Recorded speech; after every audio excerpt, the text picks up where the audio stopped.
The Bahamas and the United States government signed a declaration of intent this morning on radar data sharing. The agreement follows years of negotiations and will result in improved efficiency and safety of the flight system.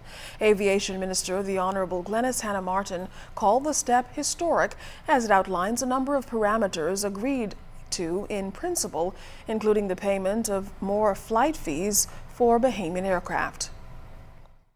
Additionally, as we move from this point, we will be discussing other issues, which includes formalizing an arrangement between two sovereign states on the management of our airspace and the fees payable for management or otherwise, agreeing or working together to agree a mechanism for the collection of overflight fees.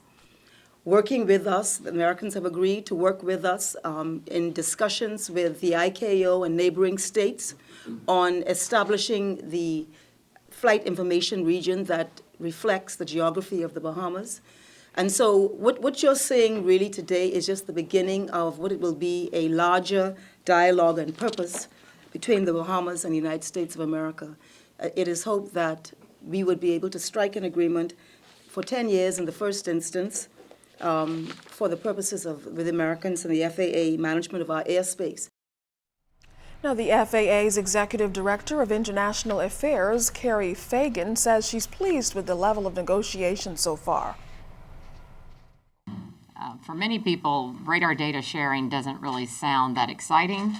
I think for the traveling public, the main thing to understand is by sharing this type of information, it definitely improves both the efficiency and the safety of the system and the flights that are taking place in numerous amounts between the United States and the Bahamas. I think it's an excellent example of the cooperation that exists today and will continue to exist in the future. We've made great progress in our discussions. We're working towards the agreements that are necessary to enable us to manage the upper airspace on behalf of the Bahamas under a mutually acceptable arrangement, and that's what we'll continue to work on over the next few months.